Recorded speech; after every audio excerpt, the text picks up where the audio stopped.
Alors bonjour. Pour rebondir, bien sûr, d'effort, des points d'effort qui nécessitent un peu d'effort pour qu'ils soient des points forts et des axes d'amélioration. Donc avant de commencer officiellement, je voulais bien me présenter. Je suis Ahmed Maniaï, je conduis avec mon collègue Belhassan Jouili le département de la subvention dans le cadre du projet Qawefel au sein d'Expertise France. Donc je tiens à rappeler que le projet Qawefel, c'est un projet qui est mis en œuvre par Expertise France et bien sûr financé par l'Agence française de développement. Et son objectif fondamental, c'est de renforcer les capacités structurelles, cognitives, etc., des structures d'accompagnement tunisiennes pour qu'ils puissent voilà, pour qu'elles puissent de leur côté aider et soutenir les entreprises tunisiennes justement pour s'étendre et pour développer leurs activités commerciales, notamment dans 4 pays africains, dont la Mauritanie. Elle est bien existante et présente. Donc, c'est toujours un plaisir, en tout cas pour moi, d'être à côté des partenaires, des différents acteurs de l'écosystème mauritanien et surtout, vous avez posé une très bonne question. En tout cas, je vais vous donner un petit aperçu sur l'écosystème entrepreneurial tunisien. En tout cas, on est dans un écosystème entrepreneurial qui est toujours en exponentiel, qui vit dans une maturité bien sûr, qui est en train d'être renforcé par plusieurs initiatives, par les efforts justement de tous les acteurs de l'écosystème, que ce soit incubateurs, facilitateurs, des structures d'appui, les institutions publiques, privées, etc.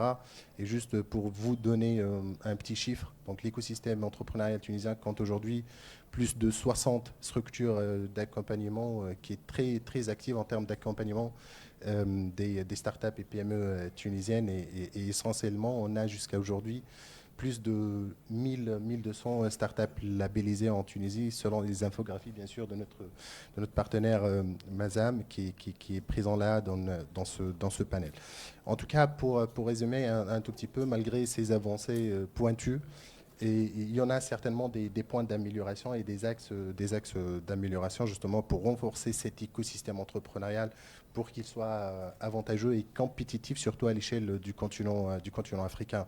Et là, je vais aborder premièrement un tout petit point, c'est la coordination entre les différents acteurs de l'écosystème. En tout cas, l'écosystème tunisien reste parfois fragmenté. Il y a des initiatives à tort et à travers, conduites par plusieurs acteurs de l'écosystème, que ce soit par le secteur étatique et par le secteur privé.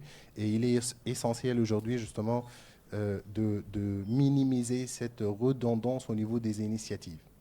Donc, d'où la naissance et le bien fondé du projet Qawafil qui vient justement pour unifier un tout petit peu ces processus, d'harmoniser les standards en termes d'accompagnement, en termes de suivi technique et surtout opérationnel des startups et des PME tunisiennes.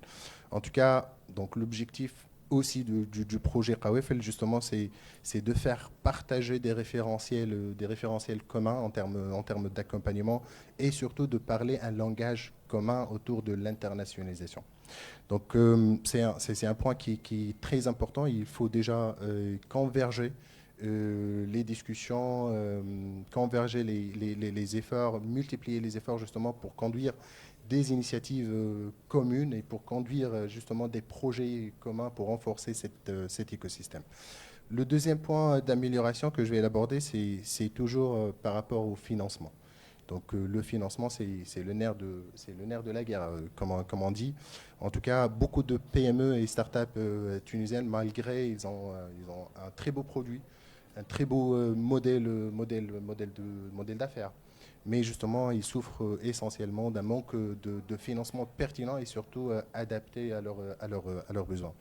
Donc dans ce cadre-là, il faut bien sûr multiplier les efforts justement pour mettre en place un dispositif de financement qui peut être, pour qu'il soit aussi pertinent et qui répond aux besoins que ce soit de l'écosystème ou bien des entrepreneurs et justement et de conduire ensemble des initiatives. Par exemple, c'est et développer des fonds de co-investissement à l'échelle régionale.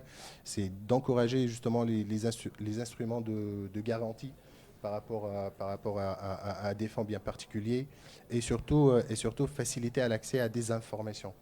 et surtout les entrepreneurs, que ce soit mauritaniens ou tunisiens, je pense qu'on souffre de la même problématique, c'est le manque d'accès à une information pertinente qui répond bien sûr à nos interrogations et nos questionnements. Donc, et dans ce cadre-là, surtout par rapport au financement, le projet KWFL a mis en place un processus de financement avec un montant à la hauteur de 1,4 million d'euros justement pour accompagner financièrement aussi bien que techniquement les structures d'appui tunisiennes justement pour mettre en place des initiatives pour encourager les entreprises tunisiennes à s'exporter et à s'internationaliser. Et quand on parle d'internationalisation, essentiellement on parle de franchise, on parle d'implantation et surtout on parle d'export. Donc le troisième point, et ça se considère comme un point qui est un peu qui est important à mon égard, et surtout, surtout les informations et le renforcement des capacités et des compétences des différents acteurs de l'écosystème. Donc ici, on va parler de l'importance de mettre en place un dispositif de renforcement de capacité, de mise en place d'un réseau justement entre les institutions, entre les deux secteurs privés et étatiques, et notamment entre les pays, entre la Tunisie et la Mauritanie, et pourquoi pas produire justement des modèles de formation exemplaires qui sont bien sûr adaptés aux deux contextes, le contexte tunisien et le contexte mauritanien. Et justement, l'objectif sera de renforcer les habiletés techniques, cognitives des entrepreneurs tunisiens justement pour réussir sur le continent africain d'une façon générale, mais d'une façon particulière en Tunisie et en Mauritanie. Donc pourquoi pas développer des ressources mutualisées justement qui seront partagées entre les deux écosystèmes, que ce soit mauritanien et tunisien. Et d'où, dans le cadre du projet KWFL, on a lancé un troisième appel à projet qui est Skills for Trade, qui est un appel à projet dont l'objectif c'est de mettre en place un moyen de financement, mais aussi un dispositif de formation, de renforcement de capacités, de formation des formateurs, de créer une nouvelle génération des formateurs, surtout par rapport à la thématique de l'internationalisation, et d'encourager les structures d'appui comme CCA, comme GetIT, comme Connectinov, etc., et d'autres structures justement pour mettre en place des initiatives de formation et de renforcement de capacités au profit et auprès des différents acteurs de l'écosystème. Donc, d'une façon générale, ce sont les trois points